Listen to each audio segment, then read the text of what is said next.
Porsche Challenge was released on April 1997 in Europe and America on August 1997. It's a racing game developed by Sony Computer Entertainment Europe Internal Development Team, also known as Sony Interactive Entertainment London Studio, who also developed Rapid Racer on the PlayStation 1 and The Getaway on the PlayStation 2, and published by Sony Computer Entertainment. The game received generally positive reviews, and is considered by many a classic. Not to mention, it also sold pretty well, at least in Europe, getting a platinum re-release on the PlayStation 1. I remember playing the demo version of the game, which was available in the Demo 1 disc on the PlayStation 1, and I had tons of fun playing it. That being said, let's see if this classic still holds up. So, let's find out.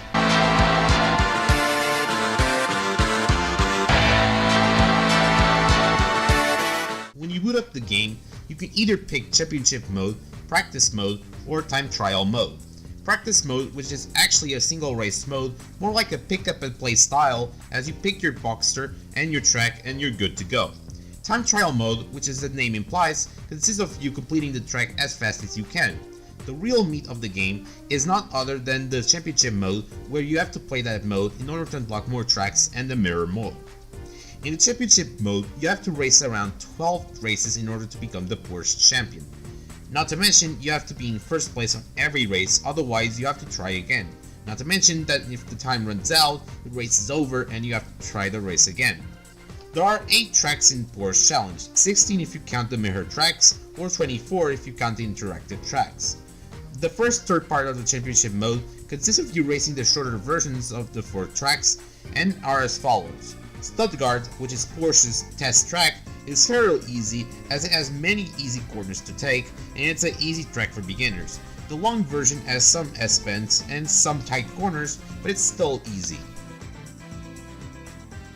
The USA track is just as easy as the previous track, Stuttgart, but however, be careful with the trains in the middle of the track, as it can stop you at any time. The longer version has more corners thrown at you, so not much needs to be said.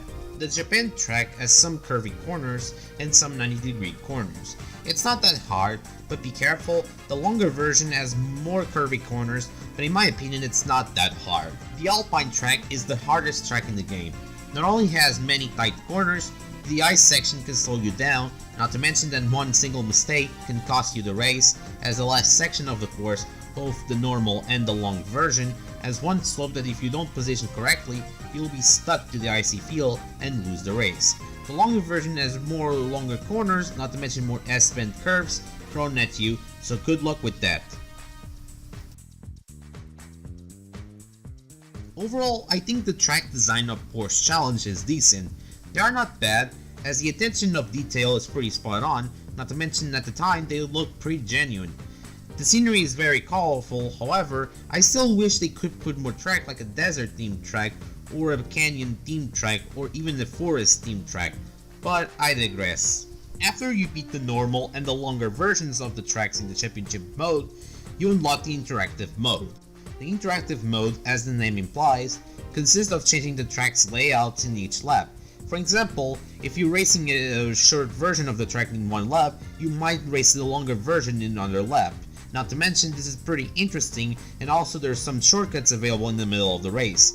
There's also some obstacles that you need to avoid, for example the vans in the USA track, or the boulders in the Alpine track. After you beat the Interactive Mode, you unlock the Mirror Mode, and also the Mirror Championship Mode. Completing the Mirror Championship Mode unlocks the Black Porsche, and that's it. The controls in Porsche Challenge are pretty simple and very arcadey, as the cars are pretty easy to control, and braking the cars is pretty snappy, not to mention that this game supports the Sony DualShock controller so that you can use the analog sticks to steer and accelerate or braking. Porsche Challenge has 2 driving styles, arcade and simulation. Honestly, there isn't that much of a difference between these 2 modes, unlike in Gran Turismo 1.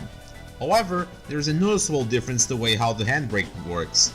The arcade style feels more snappy, whereas the simulation mode feels more realistic in my opinion, but other than that, there isn't any noticeable difference between these 2 modes. The AI in this game is okay, but it has a lot of rubber band. For those who don't know what rubber band is one of the nastiest features ever in gaming history, which consists the AI being designed to prevent the player from getting too far ahead of the opponents. So in short, no matter how well or how fast you drive, they will always catch up to you, and that's a pretty dick move from Porsche Challenge. The game also doesn't have a roadmap. Instead, the game has a radar that tracks your opponent and not the track. This can be pretty disorienting. Why they didn't program a map layout? I guess I'll never know, but that's just me in my opinion. The car roster in Porsche Challenge, if you can even call it that, has only one car, the Porsche Boxster. You could change the color of the car, and that's it. In my opinion, I find it pretty disappointing that you can only drive the Boxster, because with the title of Porsche Challenge, you'd think you could drive more Porsche cars like Porsche 959, 964, or the badass 993 Turbo. But no, only the Porsche Boxster. Honestly, the car roster leaves a lot to be desired. Not to mention all the cars feel the same, so there's that. Another racing game that focuses on one car only, Beetle Adventure Racing, has only one car in the game, the Volkswagen Beetle.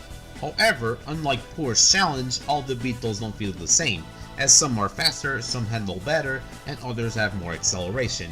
This gives the game more variety and immersion, but I know that this game was released 2 years after Porsche Challenge, but you get the point. Overall, the gameplay in Porsche Challenge is simple and decent. The controls are easy to understand, most of the tracks are easy and fun to drive. However, the AI has a lot of rubber band, which is unnecessary, and the car roster leaves a lot to be desired. The graphics in Porsche Challenge are pretty solid for a PlayStation 1 game, especially the Porsche Boxster car model. At the time before Gran Turismo was released, the car model of the Porsche Boxster looked awesome. It looked like a real Porsche Boxster at the time. While it looks nowadays dated, for a PS1 game, it looks pretty solid and good. As I mentioned before, the tracks detail are pretty spot on, they're pretty colorful, pretty realistic, and genuine at the time. The music in Porsche Challenge is decent. There are some music that I like, for example, in the USA track for nostalgic reasons, because of the demo version, and the Japan track. It's actually pretty catchy, while the others are okay.